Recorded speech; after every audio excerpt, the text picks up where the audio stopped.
কোমরটা বাঁ দিকে ওনার শিফট হয়ে গেছে।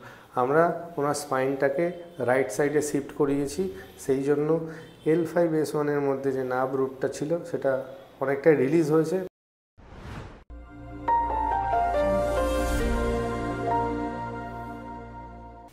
মিস্টার জয়দীপ সাহা কাটোয়া থেকে এসছেন। ওনার একটা সমস্যা ছিল কোমরে ব্যথা এবং বাঁ পা বরাবর একটা ব্যথা নেমে যাচ্ছে বিগত 3 মাস ধরে।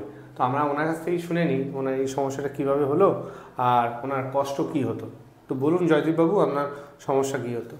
আমি ফুটবল প্র্যাকটিস করতে গিয়ে একটুখানি চোট খাই, তারপরে আমি ওখানে ডাক্তার দেখাই, ট্রিটমেন্ট করি, কিন্তু তারপর আস্তে আস্তে দীর্ঘদিন ধরে ব্যথাটা বেড়ে যাচ্ছিলো। আস্তে আস্তে ব্যথাটা বেড়ে এমন পর্যায়ে চলে এসেছিলো যে আমি সোজা হয়ে দাঁড়াতেই পারছিলাম না। তো এইটা দেখাতে দেখাতে আমি ব্যাঙ্গালোরেও গিয়েছিলাম, সাজেস্ট করেছিলাম আমাকে ওটি করার জন্য। তো ওটি আমি এই মুহূর্তে তখন করতে চাইনি। তো ফেসবুক থেকে আপনার অ্যাড্রেসটা আপনার সঙ্গে যোগাযোগ করেছিলাম। আপনার কাছে এসে বিগত 3 মাস ধরে ট্রিটমেন্ট করতে করতে আমার এখন অনেকটাই ঠিক হয়ে গিয়েছি। 95% থেকে 97% আমি ঠিক হয়ে গিয়েছি, আর সেরকম প্রবলেম আমার এখন হয় না। যখন এসেছিলেন তখন কিভাবে? যখন এসেছিলাম তখন আমি সোজা হয়ে দাঁড়াতে পারছিলাম না। কেমন দাঁড়িয়েছিলেন দেখেন? তখন আমি অ্যাকচুয়ালি এরকম করে ব্যাকা হয়ে দাঁড়িয়েছিলাম, মানে আমি বাড়িতেও সোজা হয়ে শুতে পারিনি, এখানে এসেও তো ঠিক এরকম করে। আস্তে আস্তে আমার মোটামুটি 4-5 দিন ট্রিটমেন্ট করার পরই আমি অনেকটা সুস্থ হয়ে গিয়েছিলাম। তারপরে আস্তে আস্তে এখন প্রায় 99% তারপর সোজা হয়ে দাঁড়াতে পেরেছি। তো আমরা যখন এক্সরে করাই, দেখুন ওনার কোমরে একটা লিভোস্কোলিওসিস হয়েছে, মানে কোমরটা বাঁ দিকে ওনার শিফট হয়ে গেছে। এই জন্যই বাঁ দিকের L5S1-এর যে নার্ভ রুটটা আছে সেটা কম্প্রেশন হচ্ছে। এতটাই সিভিয়ার ডিস্ক বাল্জ ছিল যে উনি বাঁ দিকে অনেকটাই বেঁকে গেছিলেন। তো আজকের এই ভিডিওতে দেখুন আমি ওনাকে ওষুধ ছাড়া শুধু হাতের চিকিৎসায় কীভাবে ওনার ব্যথাটা কমালাম। S1, L5, L4, L3, L2, L1। এখন ওনার কোমরটা অনেকটাই সোজা আছে। উনি যখন আগে এসেছিলেন তখন এরকম ছিল। এখান থেকে এইভাবে বাঁদিকে শিফট হয়ে গেছিলো। আমরা ওনার স্পাইনটাকে রাইট সাইডে শিফট করিয়েছি, সেই জন্য L5S1-এর মধ্যে যে নার্ভ রুটটা ছিল সেটা অনেকটাই রিলিজ হয়েছে, মানে ওনার নার্ভের প্রেশার যেটা ছিল সেটা অনেকটাই কমেছে।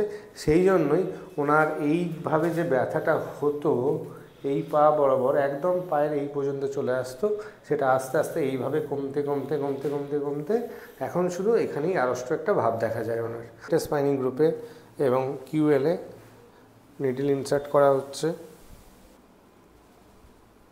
নিডলটাকে ইনসার্ট করে রাখার পর এইভাবেই কিছুক্ষণ আমরা ছেড়ে দেবো।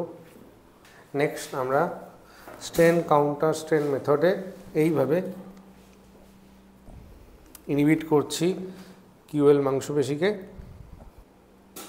ফাইনালি এইভাবে আমরা QL-টাকে ম্যানুয়ালি ডিস্ট্র্যাক্ট করব।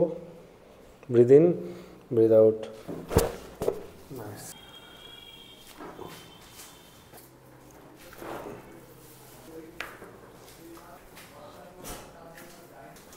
Breathe in, breathe out. 1 2 3 4 5। আবার 1 2 3 4 5। বাইরে চাপ দিন। 1 2 3 4 5। আবার 1 2 3 4 5।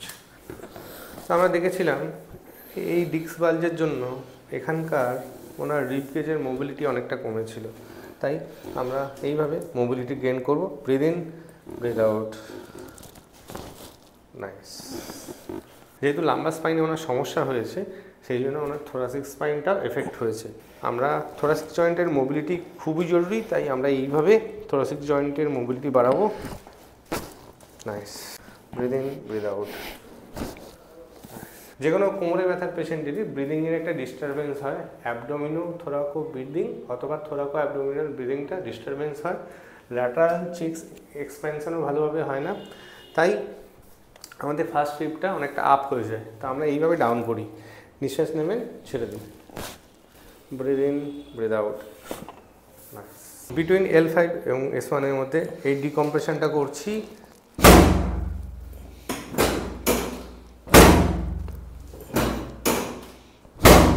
নাইস।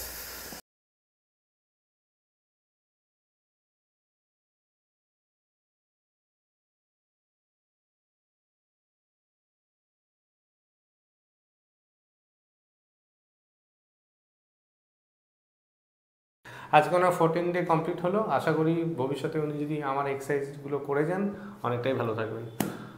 এখানে এসে ট্রিটমেন্ট করে আমার খুব ভালো লেগেছে, খুব তাড়াতাড়ি কোনো ওটি ছাড়াই আমি তাড়াতাড়ি সুস্থ হয়ে গিয়েছি, আমি খুব স্যাটিসফাইড।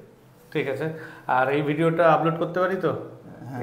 তো thank you for watching this video, আর আবার দেখা হবে নতুন কোনো ভিডিওর সাথে।